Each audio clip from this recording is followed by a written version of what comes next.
Uniendo dos de las líneas que él ha citado, de ese retroceso de ese policía impropio que es Estados Unidos, la primavera árabe, ¿no? Que yo creo que es un capítulo más de ese retroceso.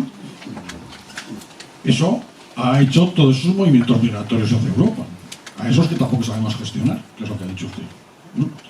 Entonces era eso, si ese análisis que hago yo es también así, o sea, fue ese retroceso de Estados Unidos lo que hizo que Gaddafi desapareciera, que toda esta gente creara todo este conflicto que tenemos en el Mediterráneo. Esa es una de las opciones. Y luego lo de Estados Unidos, evidentemente todos hemos sido alguna vez antiimperialistas y todas estas cosas, ¿no? Y aquí fuera y todas estas cosas, pero me gusta recordar que en la Segunda Guerra Mundial, si Estados Unidos no hubiera sido la gente impropio, un señor llamado Adolfo, pues hubiera hecho mucho más imperio de que hizo, ¿no? Ese es mi análisis. Y espero que coincida un poco, porque a mí todavía lo de la primavera árabe y lo de la caída del muro de Berlín todavía no nos acabo de entender. Efectivamente creo que estamos en esa misma línea. Para entenderlo en términos lo más sintéticos posibles, entendamos de qué va el juego con Estados Unidos como protagonista. 2/3 partes de todo el petróleo del mundo y 2/3 partes de todo el gas del mundo están básicamente en Oriente Medio. De tal manera que unos países nos interesan porque son yacimientos de esos materiales y otros porque son vías de tránsito para traerlo a los mercados de los que nos llamamos países desarrollados. Inicialmente controlábamos esos países, y entonces era Londres, no Washington el que dominaba, y no pasaba nada, los colonizamos. Luego, aunque ya no están en nuestro territorio, hacemos lo que queremos allí no hay estados propios. Hasta que la historia nos obliga a descolonizar, final de la Segunda Guerra Mundial. En ese momento, un momento de inquietud, ¿y ahora cómo controlamos esto? Porque somos vitalmente dependientes de algo que no tenemos en nuestras manos. Pues vamos a inventarnos un juego para intentar controlarlo. El juego es muy fácil decirlo, luego hay que aplicarlo. Primero, divide y vencerás. Es decir, me voy a inventar países artificiales que obligan a vivir juntos a los que no quieren vivir juntos. Y que otros que están en países distintos quieren tener su país propio. Kurdistán, Pastunistán, tantos otros lugares que se han quedado fragmentados. Lo cual genera una inestabilidad estructural, pero aunque sabemos que vamos a jugar con fuego, el fuego creemos que somos tan listos que lo vamos a poder controlar. En segundo lugar, ponemos al frente de esos nuevos territorios, o sea, piensen en Líbano, piensen en Irak, en Bahrein, en Kuwait y tantos otros, en Libia y tantos otros. En segunda regla del juego, vamos a poner al frente de esos países a individuos a los cuales les vamos a decir, por un lado, me da igual lo que te metas en el bolsillo, no es mi problema, lo único que te pido es que garantices la estabilidad de este territorio para que nada perturbe el flujo de esas materias primas de las cuales soy vitalmente dependiente. Y mientras hagas eso, me da igual si eres república, si eres monarquía, si eres blanco, si eres negro, me da igual. Te estoy pidiendo que cumplas con esa regla. Y si lo haces, te puedes corromper todo lo que quieras, yo en eso no me voy a meter. Y si violas derechos humanos, chico, nadie es perfecto, pues ¿qué se le va a hacer? Ningún problema.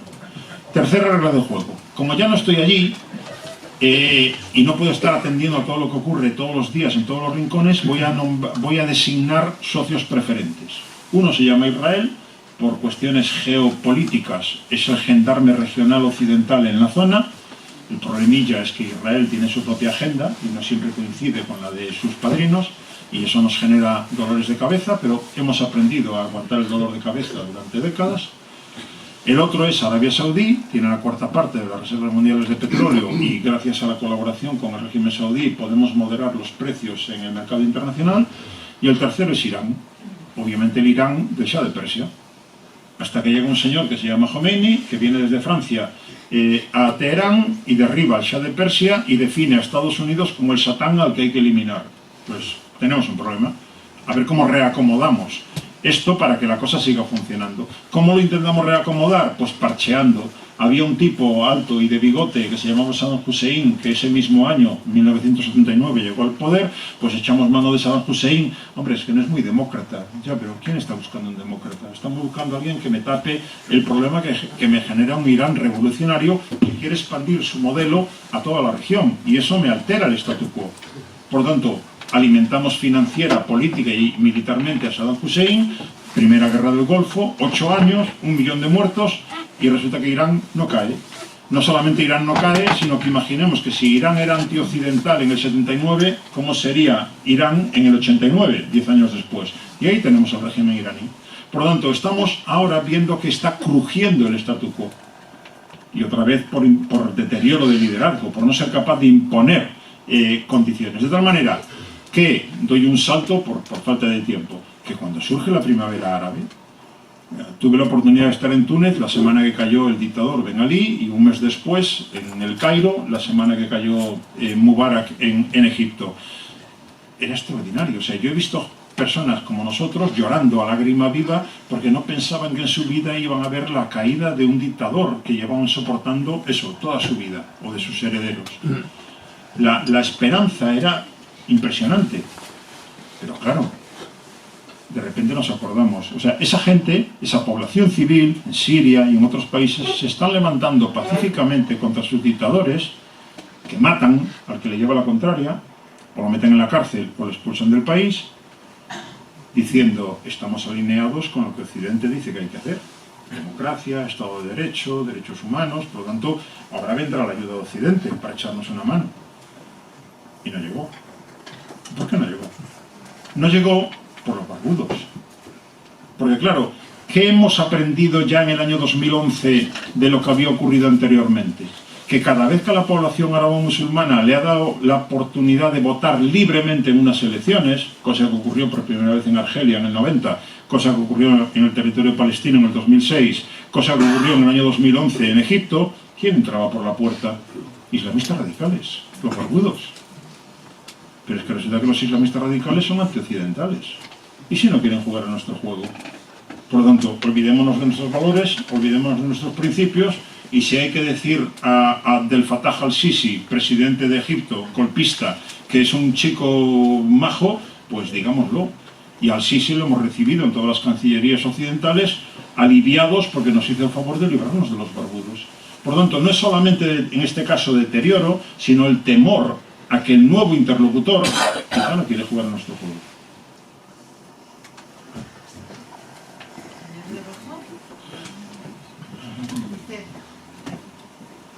Ahora sí. Bueno, era el de rojo ahora. Hola, Luis Sánchez. Quería preguntarte cómo se imbrida los BRICS, que no los has nombrado, y con todo lo que está ocurriendo con el multilateralismo internacional, y no solamente con el tema hegemónico, sino también económico, que ya forman parte, tienen más población y económicamente son más potentes que Europa y Estados Unidos juntos. Gracias.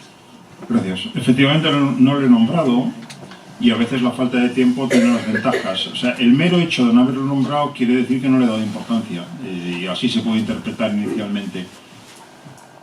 Y es que no lo veo. O sea, el sur global, ¿qué es eso del sur global? Son dos palabras vacías de contenido. ¿Acaso alguien puede pensar que entre Brasil, Rusia, China, India y Sudáfrica hay una agenda común? Entre Rusia y China tienen una competencia. O sea, primero, en su día, en la Guerra Fría, pensábamos que el hermano mayor de una posible alianza sería Moscú y el hermano pequeño Pekín. Hoy en día el hermano mayor sería Pekín. ¿Alguien ve a Putin de hermano pequeño de alguien? ¿Que me voy a subordinar yo a quién? Entre Rusia y China hay unas fallas estructurales de competencia por el Asia Central. Todos los tanes, todos los Tayikistán, Kazajstán, Turkmenistán y compañía, todo es un área de competencia entre los dos. Evidentemente puede haber un momento en el que podamos sumar fuerzas frente a otro, pero siguen estando nuestras diferencias sustanciales que son geopolíticas, no son de Putin o Xi Jinping, van más allá del individuo, del personaje. India ha tenido una guerra con China en 1962, pequeñita, pero ha tenido una guerra. Tienen disputas territoriales un día detrás de otro. En cuanto uno habla con un colega indio en temas de seguridad y de relaciones internacionales, Su obsesión, y no consigue sacarlo de ahí, es China, China, China y China. Esa es mi amenaza principal de seguridad, no tengo otra. De tal manera que podemos ver cómo Estados Unidos está cortejando a India para llevárselo a su bando frente a la amenaza que representa o a el riesgo que representa la emergencia de China como posible líder mundial. A Brasil habrá que ver hasta dónde llega la segunda oportunidad de Lula para conformar algo. Sudáfrica, es que Sudáfrica ni siquiera es la primera economía del continente, es que la primera economía es Nigeria, pero dijimos Sudáfrica en aquel momento porque pasar a un país negro ya eran palabras mayores, a un régimen como el de Nigeria, pero es la primera economía del continente africano. A donde voy es que mi sensación a día de hoy, los BRICS Plus, todavía me queda la duda, y lo planteo en términos de duda, me queda la duda de si China está jugando este juego de farol o en serio. Me explico. He dicho antes que China no tiene espacios que considere suficientes en los organismos internacionales, puesto que fueron creados antes de que emergiera. ¿Qué está haciendo China? ¿Está enviando el mensaje de o me hacéis caso de una vez o me creo sistemas paralelos? Y donde digo de farol o en serio es, ¿lo está haciendo para realmente ya ha tomado la decisión de me voy por libre o lo está haciendo como base de negociación? Es decir, si me hacéis caso, me dejo de aventuras por ahí fuera y vuelvo a jugar al juego con vosotros si me dais el peso que me corresponde. Pero mientras tanto, mi percepción es que a día de hoy, por mucho que potencialmente representan tanto nivel de población, tanto porcentaje del PIB mundial, etcétera, etcétera, no hay nada. ¿Qué es lo único que los une? Yo no quiero a Estados Unidos. Más allá de eso, dígame algún elemento más de la agenda de ese grupo de países tan heterogéneos. Y por lo tanto, me quedo en ese nivel mínimo de como mucho una baza de China para jugar al juego de ocupar el sitio que cree que le corresponde.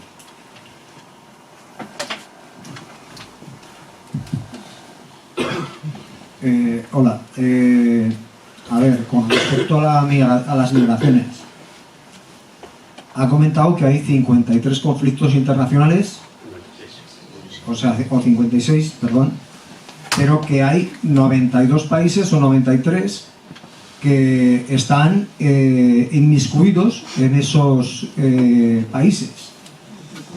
Evidentemente, Europa está hasta las trancas metida. Eso por un lado. Por el otro, cuando la URSS cae en el 91, James Baker, y no solamente él, prometieron a Gorbachov que la OTAN no se desplazaría más allá del Oder y del Dniester, y han llegado a las puertas de Rusia. Hasta el Papa, cuando empezó el tema de Ucrania, dijo que habían ido a ladrar a las puertas de Rusia. Y en cuanto al gendarme internacional, es el creador de Al-Qaeda, del ISIS, de las revoluciones de colores, las revoluciones de las primaveras árabes. La verdad es que es un gran gendarme. Todo esto lo hemos creado nosotros y ahora tenemos que bregar con ello. Involucrados 92 países en esos 56 conflictos, evidentemente contando con muy diferentes niveles, pero involucrados desde luego los países, en fin, no hay que empezar por otros. España está involucrado en un conflicto, evidentemente. En la medida que está ayudando económica, diplomática y militarmente a Ucrania, está involucrado en un conflicto, no hay ninguna duda. Ya digo, hay diferentes niveles de involucramiento, pero estamos en él. Por lo tanto, eso es un dato, simplemente. No seré yo quien le limpie la agenda a Estados Unidos por todas las barbaridades cometidas, pero es el mismo Estados Unidos que al final de la Segunda Guerra Mundial decidió venir a echar una mano, y bien que nos vino a los europeos, aunque España no fuera de los premiados en aquella historia, es también parte de la realidad. ¿Hacemos la agenda de Rusia? ¿Hacemos la agenda de China? Y de todas las agendas que hagamos de cualquiera de los grandes o que han tenido posibilidad de ser un grande, nos sale un retrato igual. Por lo tanto, nos toca gestionar lo que nos toca en cada momento. Ya digo, no seré yo quien limpie, he mencionado antes Chile por citar una cosa, y por lo tanto podemos citar tantas otras de las que es responsable directo Estados Unidos, en defensa de sus intereses, utilizando los medios que tiene a su alcance para defender sus intereses. Lo que ocurre es que choca con los intereses de otros, y evidentemente todo eso genera los problemas que he tratado de plantear también en mi charla. Desde ese punto de vista, el problema, ya digo, si queremos mirar hacia atrás, podemos echarnos la tarde y el mes entero dándole vueltas. Si queremos mirar hacia adelante, para mí el problema es que si la incapacidad de ese líder impropio llega a tal punto en el que ya no se le hace caso y no tenemos otro organismo al que sí se le haga caso, de ahí no puede salir nada bueno. Nada bueno. O sea, no pensemos que la desaparición del líder, como era tan malo, lo que venga va a ser mejor. La historia nos dice que lo que viene a continuación es mejor por definición. Luego, lo que he tratado de enfatizar es el problema con el que nos encontramos ante un vacío de poder. Podría calificarlo de vacío de poder. La ONU no puede, que es la que le tocaría. Estados Unidos, aunque quiera, ya empieza a no poder de forma cada vez más visible. ¿A dónde nos agarramos? ¿Nos agarramos al derecho internacional, que está siendo violado todos los días? ¿Nos amparamos ante los valores y principios de, de la religión cristiana?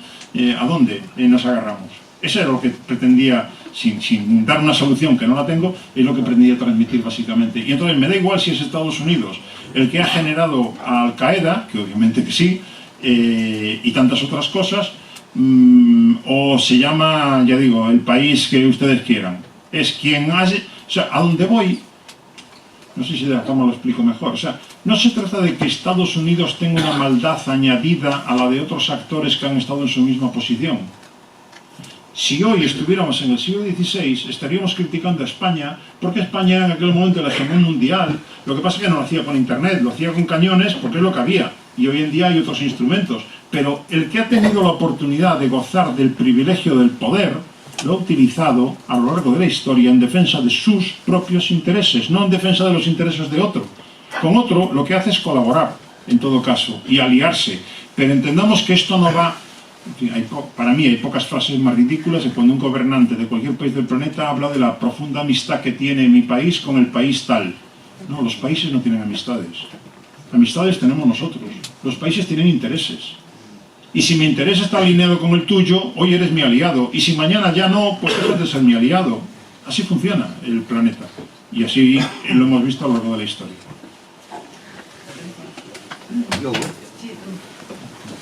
Atrás. Buenas tardes. Yo tengo mucha inclinación a pensar en la geoestrategia, pero me da mucho miedo hablar porque es tan compleja que es muy complicado opinar sobre estos temas. Sin embargo, hoy lo voy a hacer, aunque sea muy parcialmente. Primero quiero hacer una puntualización en relación con esto de cómo se homologa o no se homologa un régimen autoritario o no autoritario. Eso siempre depende de los intereses que tengan las democracias estas liberales que se llaman, a las que quiero hacer una crítica por su comportamiamente en este terreno. Es decir, es bueno en unos casos una cosa y esa misma cosa es mala en otra. Lo digo al hilo de lo de el dirigente egipcio o cualquier otro. Es decir, y cuando no gusta a estas democracias liberales un régimen, pues se le propicia un golpe de Estado y punto. Hasta ese punto.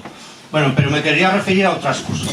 A dos aspectos que me han llamado especialmente la atención de tu exposición. Una, hay tres riesgos importantísimos, casi no se vislumbran otras, que pueden acabar con la vida en el planeta. La amenaza nuclear, la crisis climática y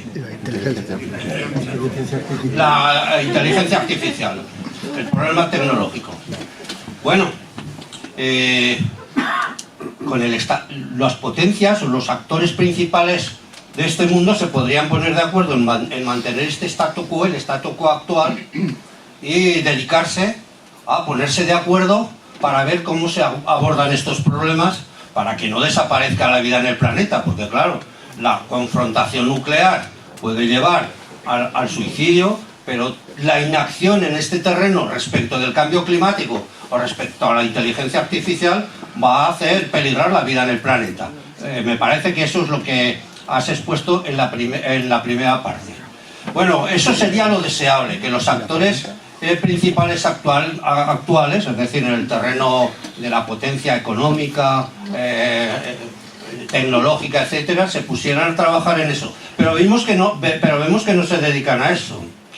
En todo caso, parece ser que es soslayable el peligro de la confrontación nuclear, porque eso efectivamente pues significa el suicidio directamente, y eso se puede soslayar diciendo, bueno, me doy codazos para ocupar un espacio mayor, mejor, en el actual reparto de poder a nivel mundial, pero no llego a eso porque...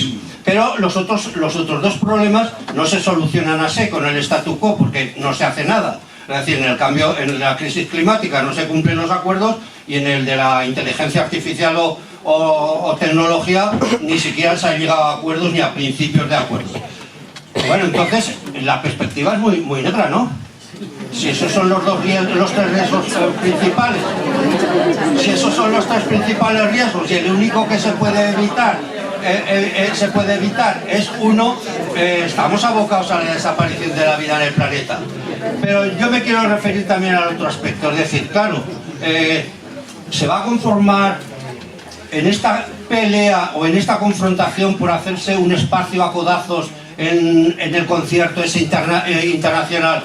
Se va a conformar Estados Unidos, que es la primera potencia económica, tecnológica, militar, etcétera, con que los codazos lleguen a que se le desplace del primer puesto, o es capaz de entonces de arriesgar su hegemonía con una confrontación mundial. Ese es el gran dilema en todo caso respecto de este tema, que yo creo que es la cuestión. Yo no creo que China aspira a ser la primera potencia y Rusia ya no, pero en fin, Estados Unidos se va a conformar con que le disputen la primera plaza. Muchas gracias. Tres cosas, porque una me la he dejado por el camino de antes. Si yo fuera quien soy, seguramente no estaría preparado para eso. Pero si yo soy el secretario general del Partido Comunista de la Unión Soviética, o el ministro de Exteriores de la Unión Soviética, o de la Federación Rusa cuando la sucede a partir de diciembre del 91, lo que me diga un colega estadounidense tomándome una caña de te prometo que... pero eres un pardillo, eres tonto, no te ganas el salario a final de mes... O sea, no me digas que con una charla en un sitio, porque no hay ningún documento que diga eso, me vas a convencer a mí, Rusia, de algo que afecta a mis intereses vitales. Por lo tanto, no sacralicemos la declaración repetida por Moscú constantemente de que es que me prometieron que todo vacío de poder acaba siendo rellenado por el actor más próximo a ese vacío de poder con su poder. Siempre, en todas las circunstancias, sean capitalistas, comunistas, pongamos el apellido que queramos, a quien tenga la oportunidad de ocupar un vacío de poder en defensa de sus intereses. Por lo tanto, y si eso lo llevamos hasta Ucrania, empiezo por el final. El escenario de seguridad continental europeo está absolutamente desequilibrado, absolutamente desequilibrado. Necesitamos equilibrar el orden de seguridad continental, y para eso, parece elemental lo que voy a decir, necesitamos contar con todos los europeos. Da la casualidad de que Rusia es europea, por lo tanto necesitamos contar con Rusia, con Putin o con quien sea. Los hemos tenido peores, y sin embargo se ha mantenido un entramado de acuerdos. He mencionado el INF, el Europa, he mencionado también el ABM, afectaba a Europa, Cielos Abiertos afectaba a Europa, el CAFE, el de Fuerzas Convencionales, afectaba a Europa, y los hemos logrado en plena Guerra Fría. Por lo tanto, entendamos, si eso lo derivo a la situación actual, entendamos que todos los estados europeos tienen legítimos intereses de seguridad. Rusia también. Y por lo tanto, si yo tenía la OTAN a 2000 kilómetros de distancia y ahora la tengo aquí, pues para mí eso es un problema de seguridad. Y por lo tanto pido que se reequilibre. ¿Qué hace Putin el 17 de diciembre del año 2021? Envía un ultimátum a la OTAN y a la Unión Europea. Ucrania no puede entrar en la OTAN ni en la Unión Europea, Ucrania tiene que ser desmilitarizada y por lo tanto eso son mis condiciones mínimas. Le contesta el secretario general de la OTAN, le contesta la Unión Europea, la Comisión, y el propio Putin dice: las respuestas que he recibido contienen elementos positivos que permiten poner en marcha un proceso para reequilibrar el escenario, el orden de seguridad europeo. Y a la semana siguiente invade Ucrania. Dice: pero Putin, o sea, vale que a lo mejor te habrían tomado el pelo, pero no lo sabemos. Has invadido, has violado el derecho internacional invadiendo un país soberano. Y eso te quita todas las razones. Lo digo de otra manera. El principal responsable de la invasión de Ucrania es Rusia. No tengo ninguna duda. Ahora, ¿es el único responsable? No, hay muchos corresponsables. Por omisión y por acción equivocada de muchos otros gobiernos. Por lo tanto, y entre ellos están los europeos y obviamente Estados Unidos el primero. O sea, una cosa no esconde la otra. Pero no podemos empezar el análisis si no es diciendo: el que ha violado una norma tan básica del juego como es la soberanía nacional es el principal responsable. Luego, entendámoslo de forma más compleja, que simplemente porque le prometieron no sé qué cosa en su día tomando una caña, ya eso, y lo estoy trivializando porque no era obviamente tomando una caña, pero no hay ningún documento para convertir eso, sacralizar eso, convirtiéndolo en el origen de todo o en la culpa de todo. Una de las pocas conclusiones a las que he llegado después de mucho tiempo metido en esto, en las relaciones internacionales, es que, y le puede parecer muy pequeñita, pero es que no da más de sí la cosa, entendamos que en la parte privilegiada de este planeta, donde hay gobiernos democráticos, en nosotros es que ya ni cuenta eso, no se trabaja para resolver problemas, se trabaja para gestionar problemas, que no es lo mismo. Si alguno me ha escuchado anteriormente el ejemplo, es que no se me ocurre otro mejor, pues me tendrá que aguantar otra vez. Desde el momento en el que yo he entrado en esta sala, como soy el más listo de todos los que estamos en esta sala, yo ya sé que esta sala está mal construida. Esto se va a venir abajo, estoy seguro, porque soy el más listo de todos los que estamos aquí. Pero yo voy a estar aquí 2 horas, es decir, 4 años gobernando. Para 2 horas que voy a estar aquí, pido los planos del aula, para ver si están bien construidas. Hago un examen de resistencia de materiales, para ver si esto aguanta más o aguanta menos. Me pongo a diseñar una nueva aula como creo que debería hacerse. O simplemente me pongo en la parte del aula que me parece más segura, con la puerta más o menos cerca para escapar de aquí, porque yo dentro de 2 horas me marcho de aquí.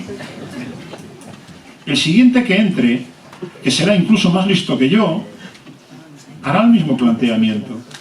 No es que no sepa que no hay crisis climática, no es que no sepa que están las armas nucleares, no es que no sepa que... No es que no sepa...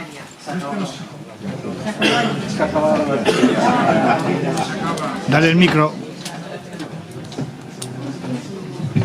No es que no sepa que el terrorismo no se acaba con invasiones militares de Afganistán, ni de Irak, ni nada parecido, pero es que no está aquí para resolver los problemas del hambre en el mundo, para el imperio de los derechos humanos, para terminar con las guerras en el mundo. Está aquí para gestionar lo que le toca durante los 4 años que está. Por lo tanto, eso es lo que explica en buena medida el comportamiento de gobiernos, y estoy poniéndome en el grupo de los privilegiados, de lo que son democracias. Xi Jinping no necesita preocuparse si va a ganar las siguientes elecciones. Y Putin tampoco pierde el sueño por lo que le pueda ocurrir dentro de casa. Por lo tanto, desde ese punto de vista, podemos entender muchas de las acciones de nuestros gobernantes. En el sentido de: yo estoy aquí, el tiempo que me toca, no quiero quedar como el tonto de la historia al que se le ha venido el aula abajo. Pero tampoco me voy a poner yo a resolver problemas que van a ir más allá y no voy a poder rentabilizar políticamente. Cuando finalmente se construya esta aula, si yo me hubiera puesto a hacer el plano, yo ya no estaré aquí, por lo tanto no puedo hacerme ni la foto con el aula que yo he inaugurado. Y eso explica muchas cosas. En cuanto a la tercera cuestión de Estados Unidos, salvo que le asignemos una vocación suicida a Estados Unidos, entendamos que la guerra nuclear garantiza la derrota de todos. la victoria de nadie. De nadie. Y ya sé que hay un motor humano de movilización de, vale, yo no me beneficio, pero si este lo puedo fastidiar, lo voy a fastidiar.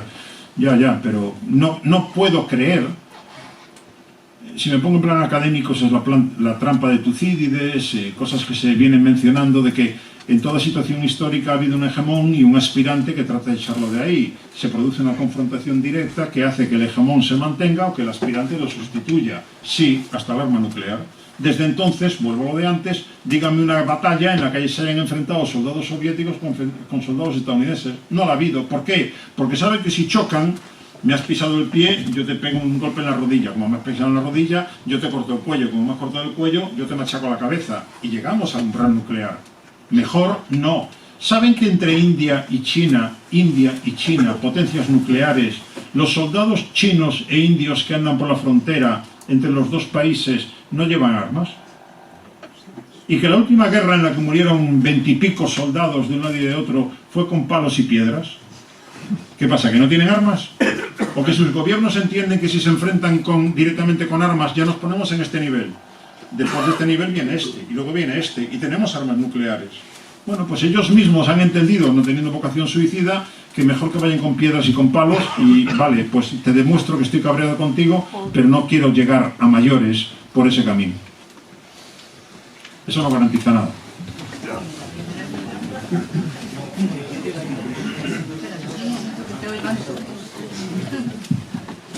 La conclusión de tu ejemplo es que la casa al final va a terminar cayéndose, ¿no? ¿O no? Sí. ¿O es que la casa...? Sí. Pero no me toca a mí. Que apaña al que le toca. Y de hecho, alguien quedará como el tonto de la No, es que me historia. había parecido llegar a esa conclusión, pero Sí. quería oírte decirlo. Te quería preguntar por qué has dicho en un momento dado, mientras las políticas con respecto a los inmigrantes sean políticas represivas, la cosa sencillamente no funciona y el problema subsiste y además en mayor medida. Y yo querría que me dijeras en qué estabas pensando para solucionarlo. Ya sé que en términos generales has hablado de multilateralismo y multidimensionalidad, pero eso llevado al problema de la inmigración, ¿qué querría decir? Gracias. Sí, el tema de la inmigración y cómo tratarlo, cómo podríamos tratarlo de forma distinta a cómo se está tratando. Creo que tenemos que empezar por una constatación. No tenemos una fórmula mágica para resolver la convivencia entre distintos. No hay un país que lo haya resuelto y que digas, lo único que hay que hacer es copiar lo que están haciendo en tal sitio y ya está.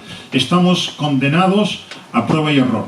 Y lo que hay que pedirle a quien esté en la oposición en ese momento es que no haga de eso un arma partidista en la competición electoral, porque le va a tocar a lo mejor mañana gobernar y se va a encontrar con el mismo problema. A lo mejor es pedir mucho, pero por ahí tendríamos que empezar.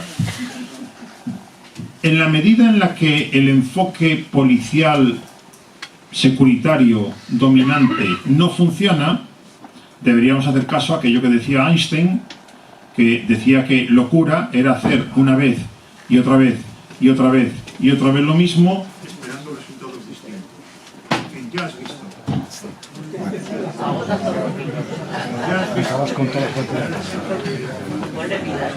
Vale. Ya has visto que hacer... De momento está verde otra vez. Has visto que incrementar los despliegues policiales, aumentar las vallas, pagar dinero a impresentables no resuelve para nada el problema, pues deberías entender otra cosa. La agenda la tenemos clara. Vuelvo a lo mismo de antes. Es muy fácil decirla, como voy a decirla ahora, es mucho más difícil llevarla a cabo. Primero, ¿qué hacemos con los que ya están aquí? Que yo sepa, un Estado de Derecho se define por igualdad de derechos y deberes para todos. Pero claro, eso va en contra de determinadas situaciones en las cuales lo que interesa es básicamente mantener un ejército de reserva al que puedas explotar, no solamente porque los explotas directamente, sino porque además de ese modo hay otros que ya no pueden reclamar lo que consideraban sus derechos porque evidentemente todo está a la baja, salarios, etcétera. Luego, básicamente lo pongámoslo en términos sociológicos, que no haya guetos físicos en nuestros territorios. Del mismo modo que no haya limbos jurídicos tampoco. Hay que recordar que alguien que fue después presidente del gobierno de nuestro país dijo que lo que quería era simplemente la costumbre. Aquí las cosas se hacen así.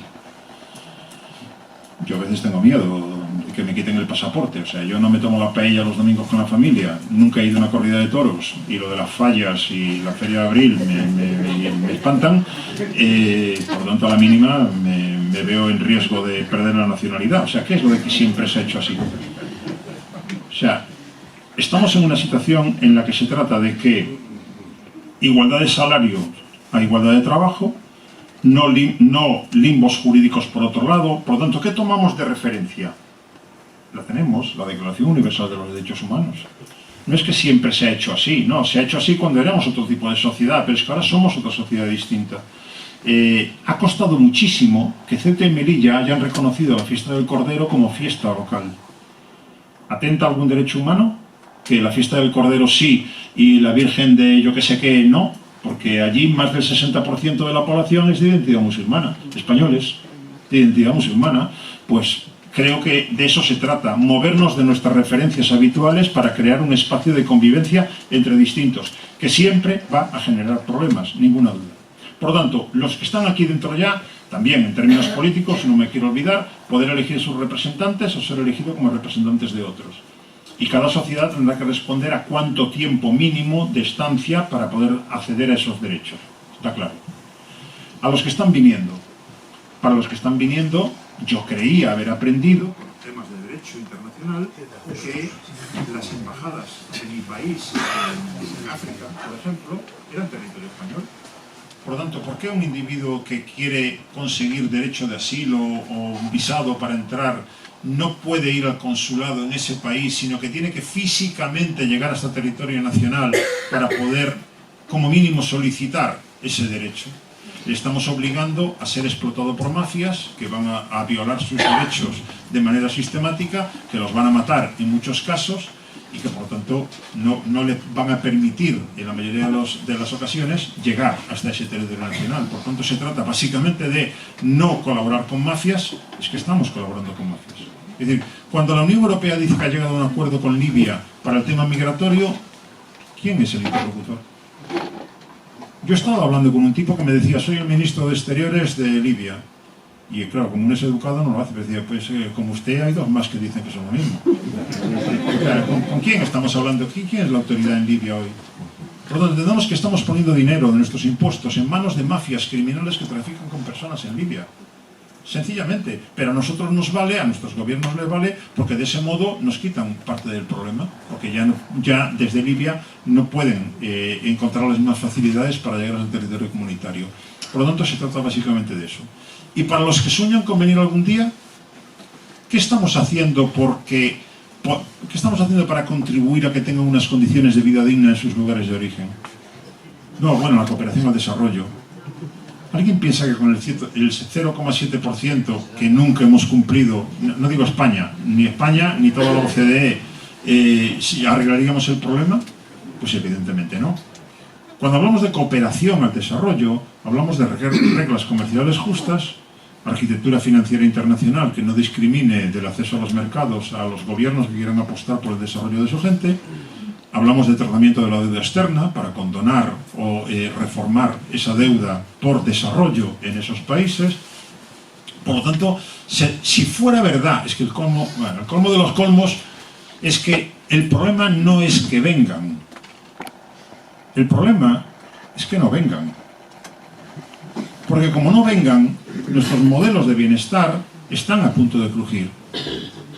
Ellos no van a resolver el problema, pero van a contribuir a aliviarlo. Si algún día cambian las políticas de natalidad y esas cosas, o el comportamiento social de nuestras poblaciones. Luego, el asunto está en que si no quisiéramos que vengan, ¿qué estamos haciendo para que tengan ahí una vida digna? Y ahí es donde está el problema principal. Porque, o bien por cuestiones que tienen que ver con la crisis climática, o bien por apuestas de gobernantes a los que nos interesa tener en nuestra mano para poder explotar los recursos de sus territorios, nos da igual lo que le ocurre a la población y cuáles sean sus condiciones de vida.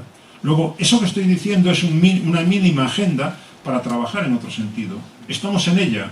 Algunos pueden considerar que sí, yo desde luego no la veo.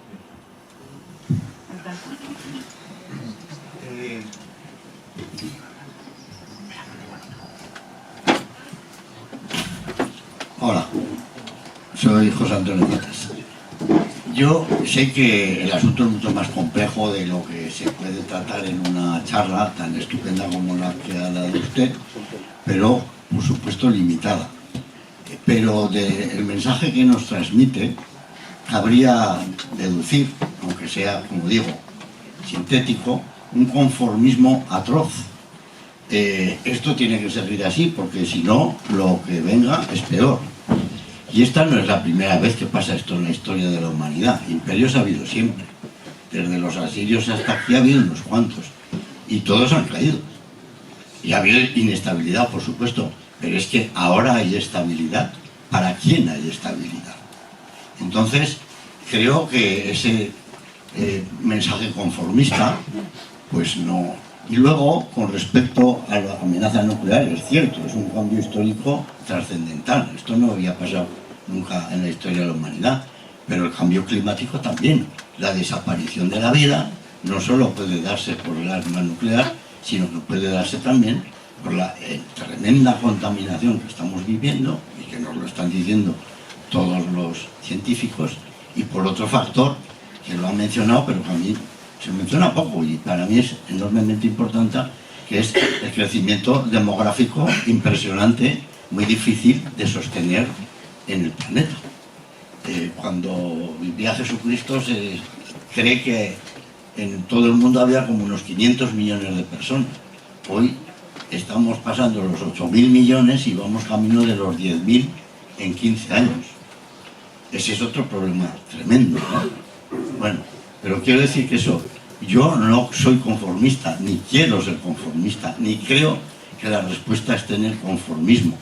¿Que Estados Unidos ayudó en la Segunda Guerra Mundial? Por supuesto, pero esos mismos argumentos y el de la estabilidad se utilizó con el Imperio Británico, con el Imperio Español, con todos los, con el romano, por supuesto, etcétera, ¿no? Y todos los imperios son malos en sí mismos. A lo mejor hay cosas peores, puede ser.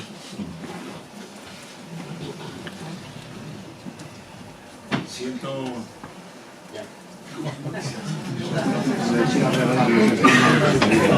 Sí. Siento haber dado la impresión de conformista, pero me atrevería a decir, y me alegro que usted no lo sea, me atrevería a decir, hablando en nombre de todos los que están en la sala, que nadie que está en esta sala es conformista. Los conformistas no están en esta sala.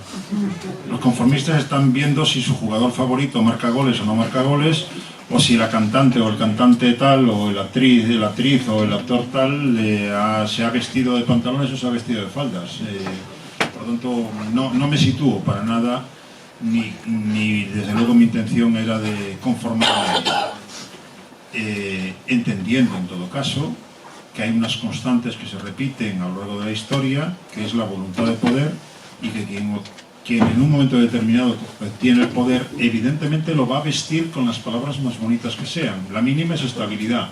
Y a partir de ahí, pues es que esto que es, yo sé lo que es bueno para vosotros.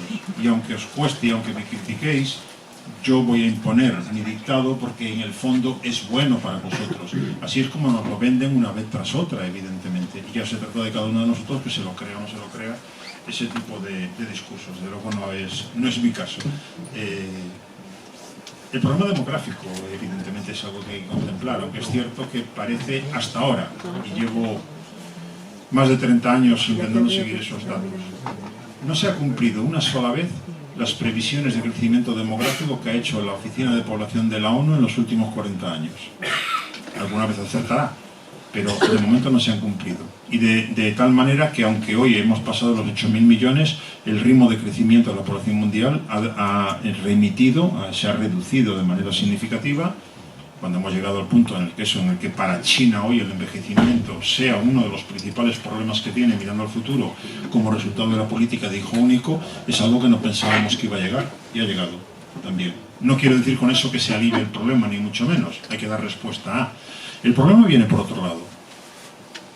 Hay autores controvertidos. A mí me sigue resultando sugerente y por eso de vez en cuando hago alguna referencia a él. Harari, un historiador israelí, que ha escrito, ahora acaba de escribir un nuevo libro, Nexus, Es fácil repasar la bibliografía de Harari. Ha escrito 4 libros, por lo tanto, Homo sapiens, Homo Deus, 21 lecciones para el siglo XXI y Nexus, o sea que terminó la bibliografía de Harari. Pero dice cosas sugerentes. Y Harari lo que se plantea es, yo he hablado más bien hacia afuera hasta ahora, si hablo hacia adentro, ¿cómo se mantiene en términos generales que todos hayamos aceptado jugar al juego?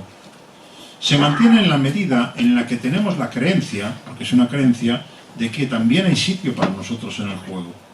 Vale, tú empiezas de becario y haces unas fotocopias y tal, pero acabarás siendo profesor titular o catedrática incluso de la universidad. Bueno, tú empiezas aquí reparando, llevando bultos de aquí para allá, pero mañana puedes acabar. Y nos lo hemos creído. En la medida en la que yo creo que hay sitio para mí en el juego, acepto la mesa, acepto el tablero del juego y acepto las piezas del juego. En el momento en el que yo tengo ya la percepción de que no hay sitio para mí en el juego, voy a estar toda la puñetera vida de precario si llego a algún sitio, no voy a conseguir nunca lo que parecía un sueño de tener una casa propia, no sé por qué se ha creado ese sueño, pero es un sueño que existe. La tentación de pegarle una patada a la mesa, al tablero del juego y a las fichas es enorme. Por lo tanto, ¿cómo mantenemos la paz social? La paz social hasta ahora se ha mantenido básicamente porque tú puedes satisfacer tus necesidades básicas, tú puedes tener una cierta carrera profesional en un sentido muy amplio del término, pero resulta que las circunstancias actuales, con el añadido de una revolución tecnológica que está expulsando a gente del mercado laboral, lo que Harari llama los inútiles, cientos de millones de personas que no van a contar ni como consumidores, no necesito ni que compres mi producto, ni menos aún como ciudadanos. ¿Cómo mantengo la paz social? ¿Cómo hago que eso no estalle? Y esa es una cuestión que no hemos resuelto todavía. Por lo tanto, una de las derivadas de la disrupción tecnológica es los que quedan al margen del juego. Me da igual si somos muchos o menos, si somos 8.000 millones o si somos 10.000 millones. El asunto es que las bases sobre las que se ha montado el juego hasta ahora se quiebran, entre otras cosas por una revolución industrial, tecnológica, que ya no es la revolución industrial, es mucho más que aquello. Insisto en lo de inteligencias no humanas que nos dejan a los humanos fuera de juego, a muchos humanos fuera de juego. Y no es, no, eso va a ser el trabajador del andamio, pero el currante en una oficina, ese lo tiene asegurado. No, ni ingenieros, ni arquitectos, ni fontaneros, bueno, más bien fontaneros sí a lo mejor, y arquitectos no. Por lo tanto, desde ese punto de vista es cómo, y no nos hemos dado respuesta todavía, él lo que señala es la amenaza que eso supone, da la estabilidad. La amenaza derivada no del incremento de población, sino del incremento del número de seres humanos que no van a tener sitio en el juego, ni como consumidores, ni como ciudadanos. Y por lo tanto eso es un reto enorme, que nadie hasta hoy ha conseguido todavía dar a entender cómo vamos a lograr superar.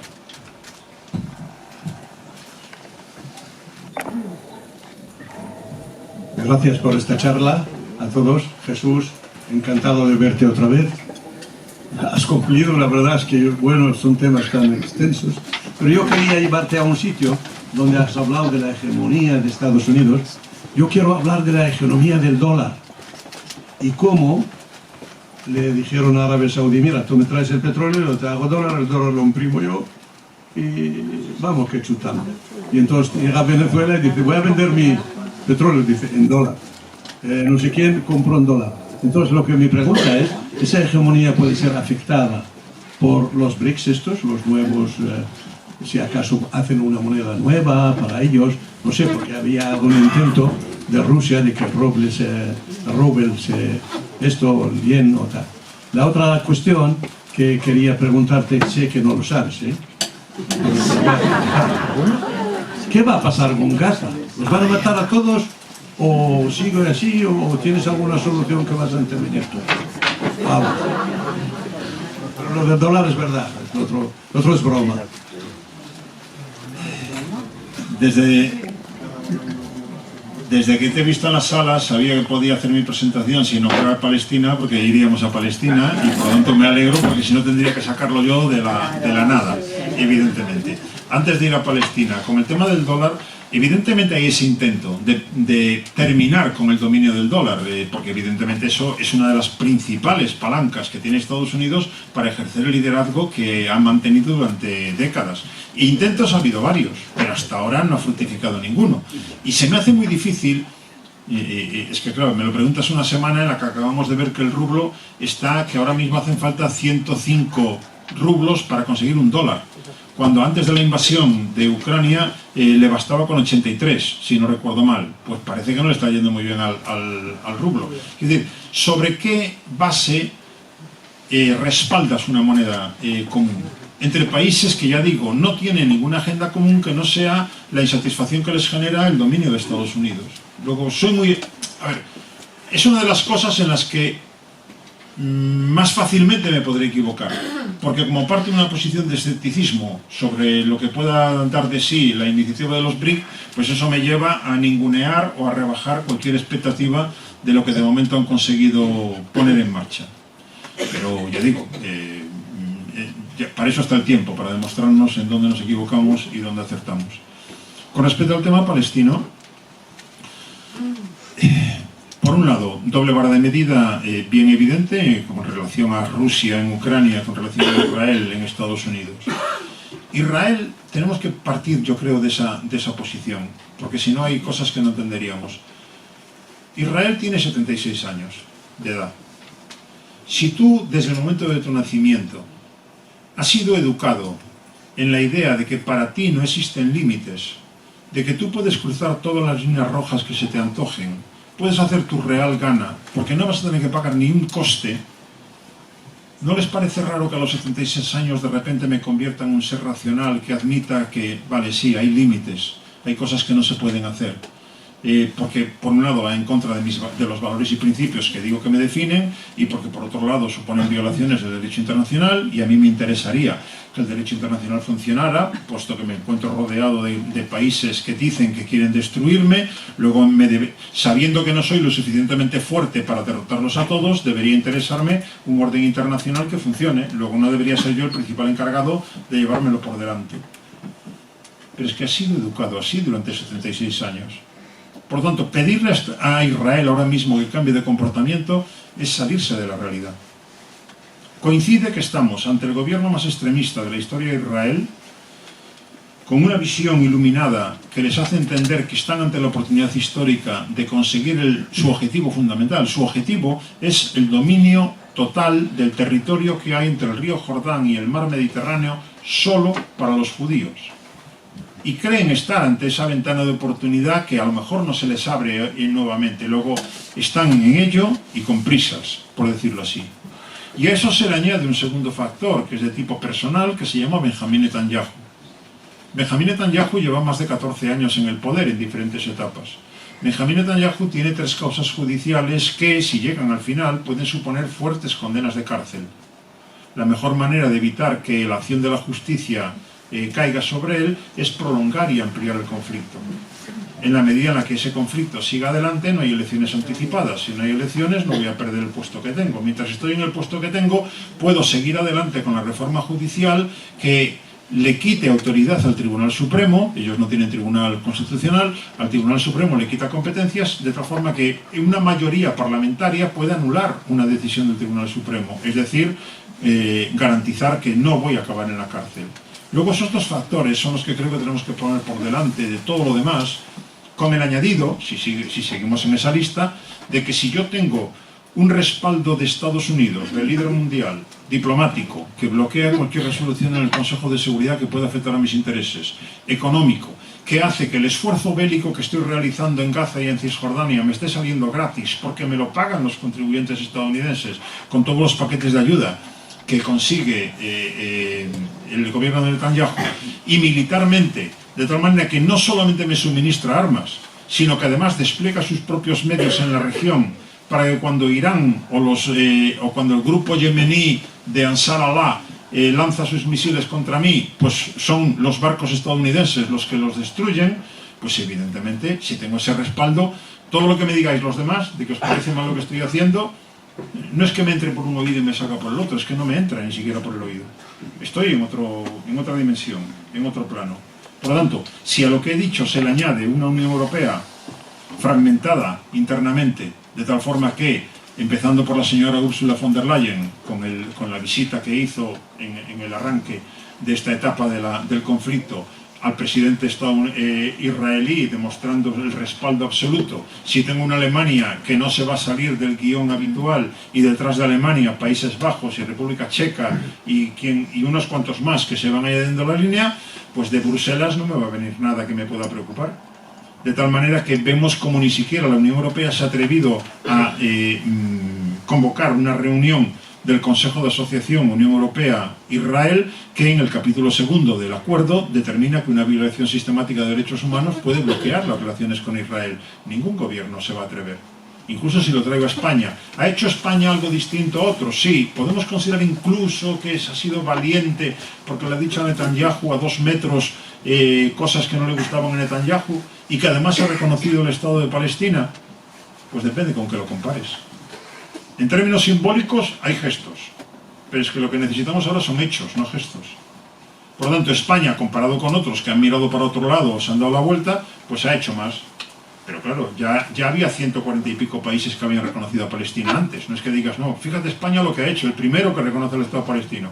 Incluso dentro de la Unión Europea ya había 9 que habían reconocido el Estado palestino. Tampoco dentro de la Unión, por lo tanto, es el primero que lo hace.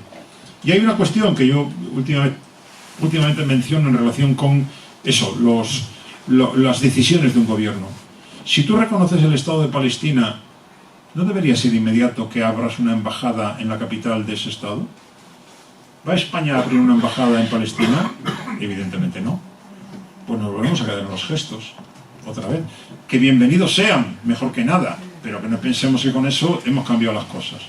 A eso le añades, y termino, una pandilla de gobernantes árabes que ninguno de ellos se la va a jugar por los palestinos, pues evidentemente, ¿qué le espera a los palestinos? ¿Qué le espera a Gaza? Pues evidentemente nada bueno, porque nadie se la va a jugar por los palestinos. Nadie, entendámonos, nadie con capacidad para que una decisión suya cambie la tendencia de lo que está ocurriendo. Entendiendo, porque ya lo dicen abiertamente, de lo que se trata ahora mismo, el objetivo no es Líbano. El objetivo a corto plazo es la anexión, no ocupación viene desde el 67, es la anexión de Cisjordania y de buena parte de Gaza. Anexión completa, definitiva, para a continuación poder centrar la atención en la verdadera amenaza de seguridad para Israel, que es Irán, con la colaboración de Estados Unidos, es decir, de Donald Trump, y completando el proceso de normalización de relaciones con otros gobiernos árabes. ¿Cuál es el siguiente? Arabia Saudí.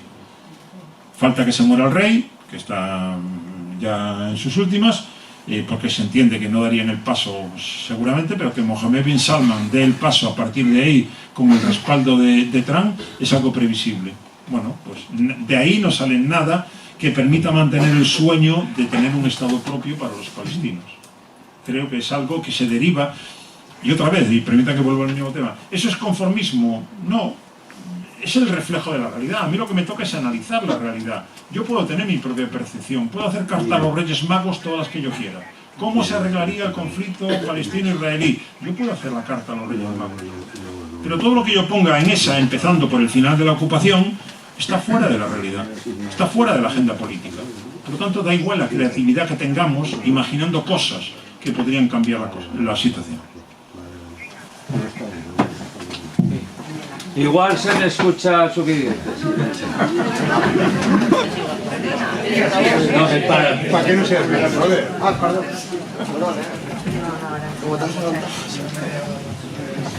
Bueno, yo quería hacer hincapié en Palestina, porque además yo le he oído muchas veces y a mí me han gustado sus intervenciones, nada más pasarlo del 7 de octubre, cuando salía diciendo que quien defiende a Israel y ataca a Palestina es que no sabe la historia de Oriente Próximo. Y a mí eso me parece muy importante. Yo llevo muchos años luchando, muchos años yendo a Palestina y viendo la realidad.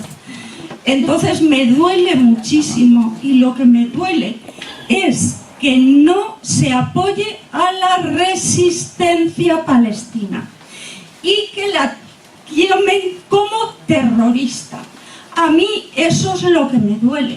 Cuando las leyes apoyan a todos los pueblos que están ocupados a defenderse, incluso usando las armas. Y es lo que está haciendo la resistencia.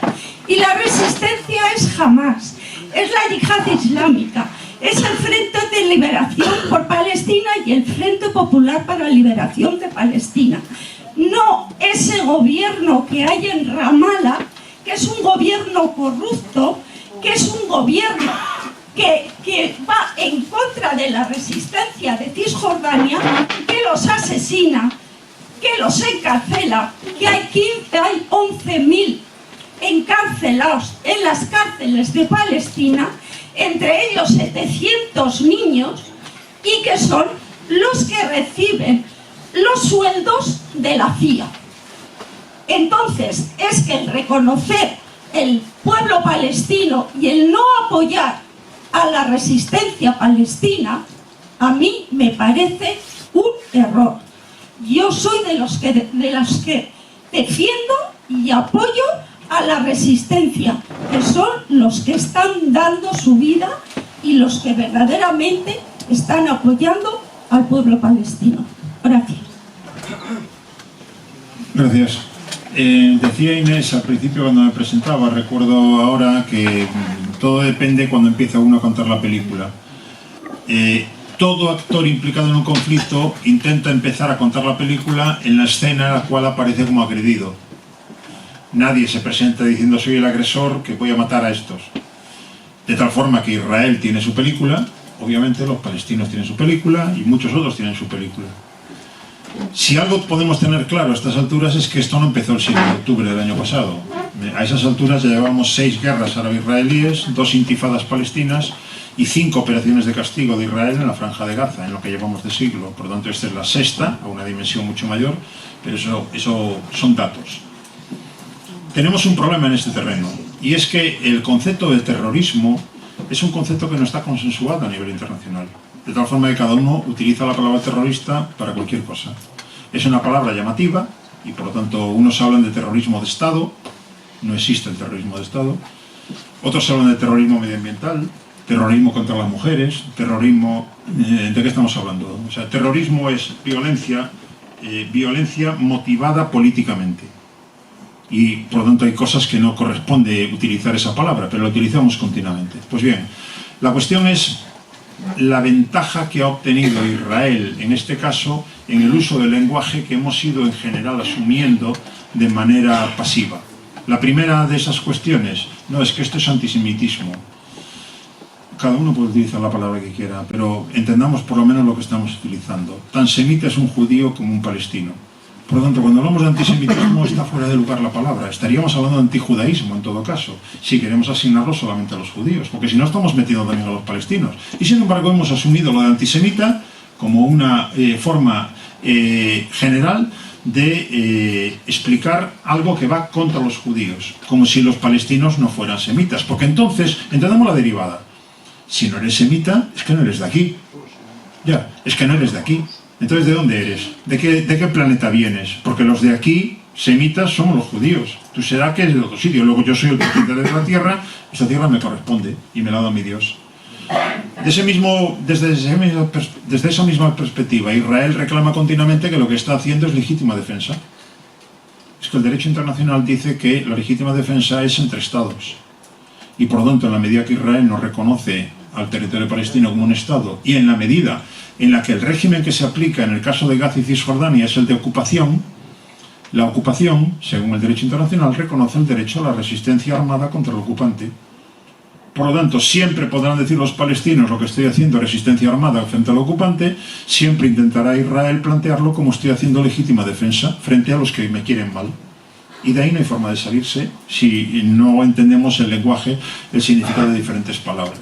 Y ya digo, yo no tengo la capacidad tampoco, creo que nadie, para poder determinar tú eres terrorista, tú no eres terrorista, porque depende del criterio de partida que tomas para asignar esa acción violenta, motivada políticamente. Y ahí estamos metidos desde hace mucho tiempo.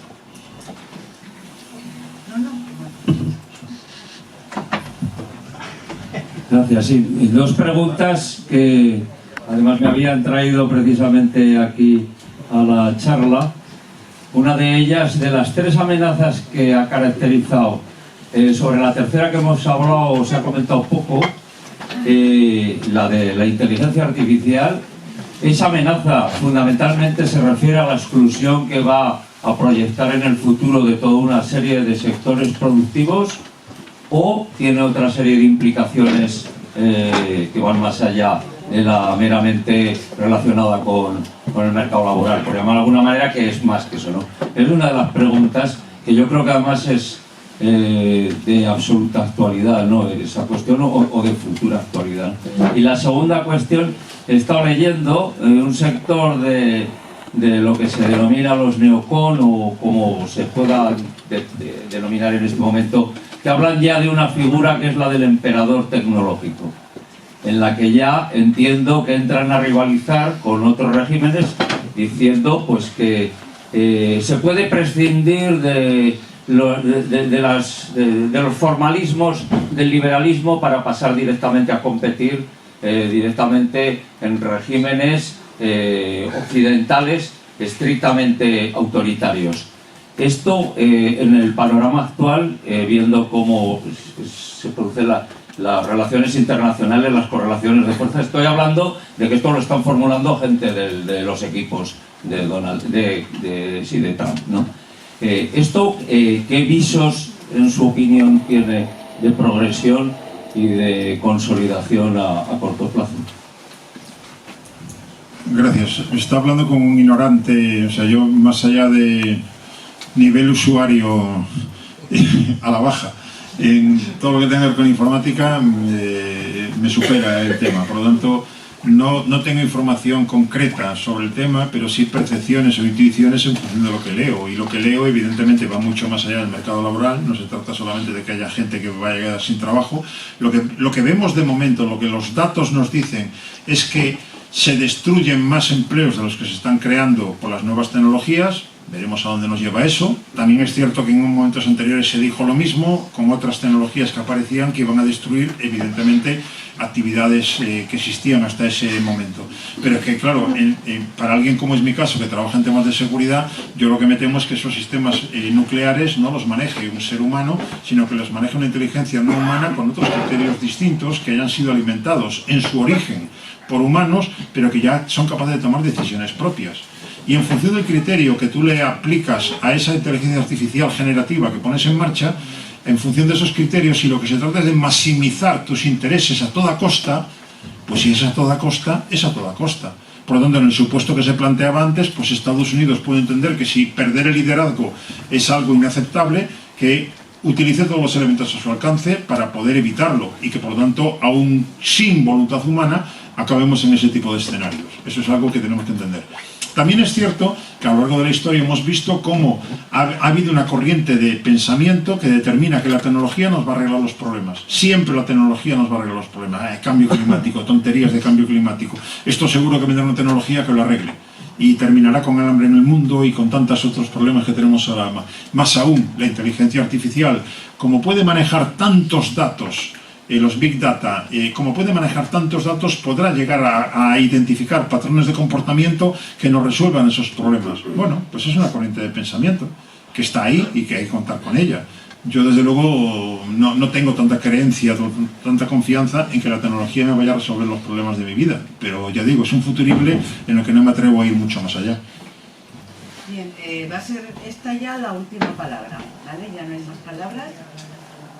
Hola. Hola. Hola. Muy buenas tardes a todos y a todas. Mi pregunta era relacionada con un conflicto que creo que no nos pilla tan lejos y creo que es bastante cercano, que es sobre un territorio que está en proceso de descolonización, del cual el responsable de ese proceso y el responsable de la ocupación actual es España. Yo creo que nos pilla bastante cerca. Y bueno, no quería preguntarte sobre qué soluciones ves al conflicto, porque ha habido varias soluciones. El último, la de Mistura, que habla sobre una división de dos, una para la República Saharaui Democrática, que es el sur, y el norte para Marruecos.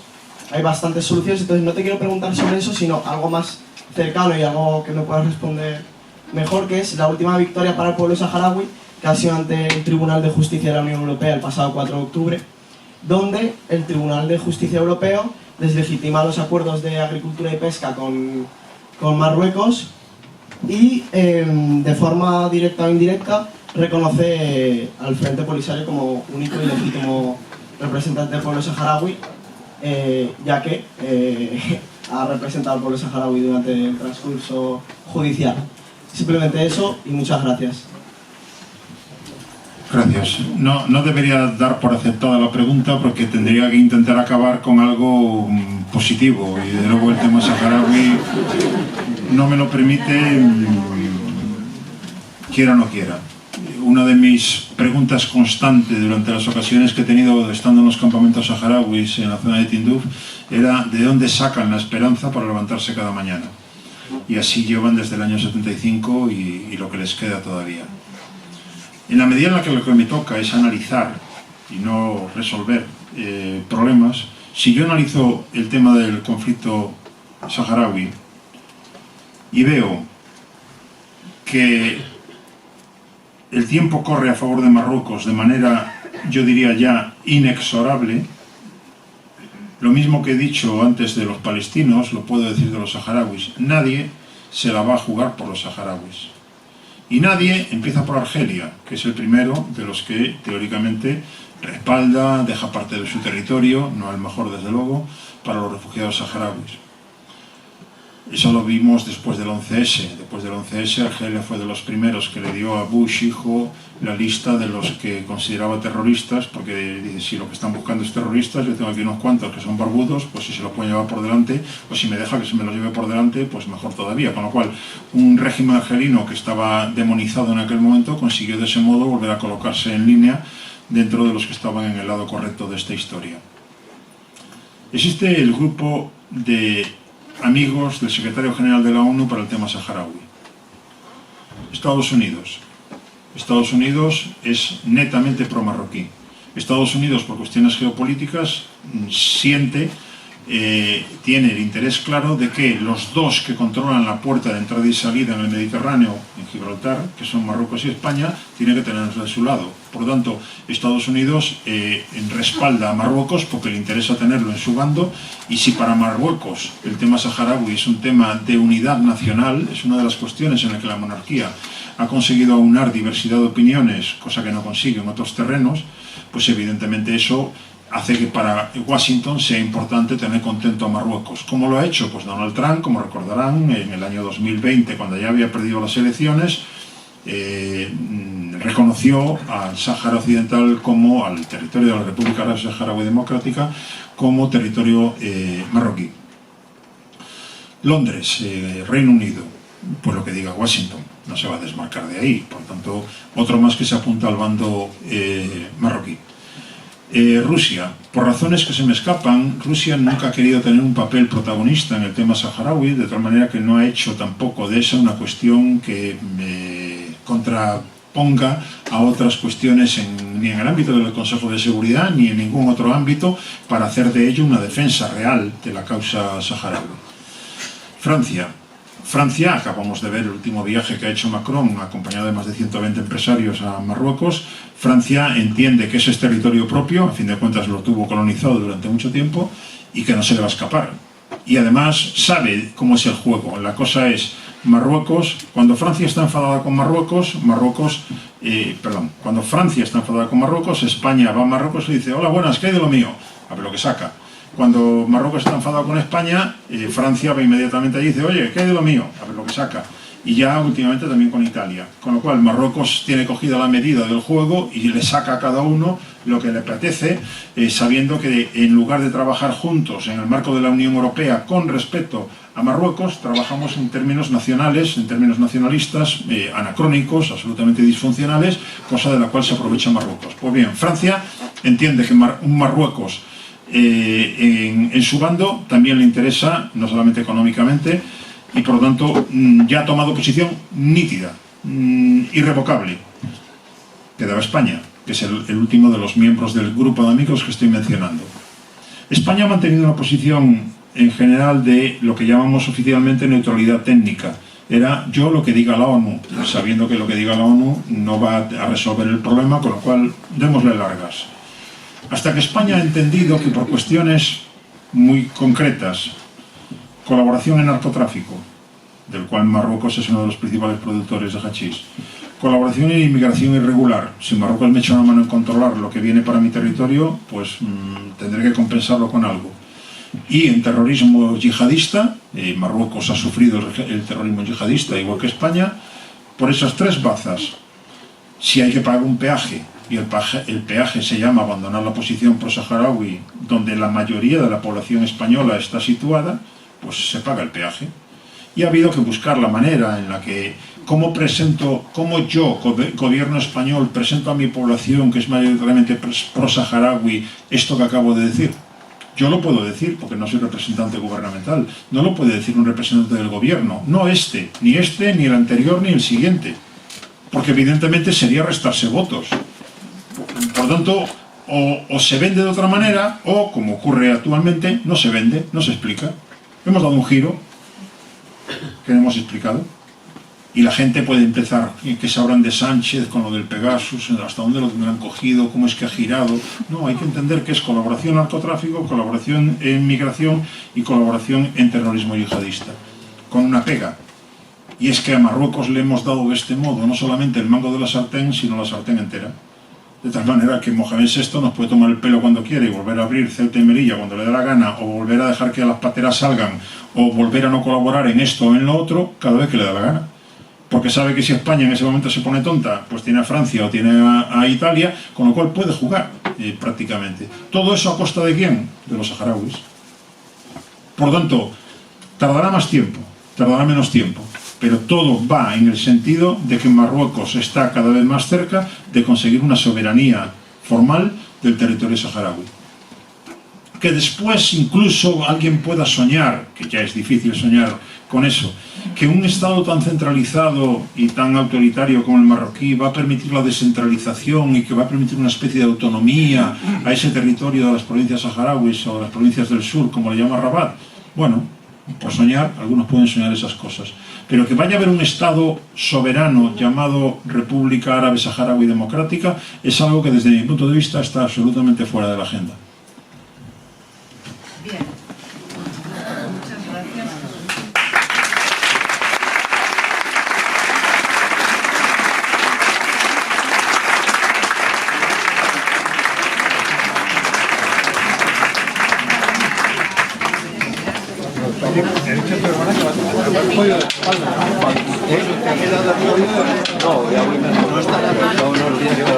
Vosotros y a vosotras también muchas gracias por vuestra participación y sobre todo por vuestra atención.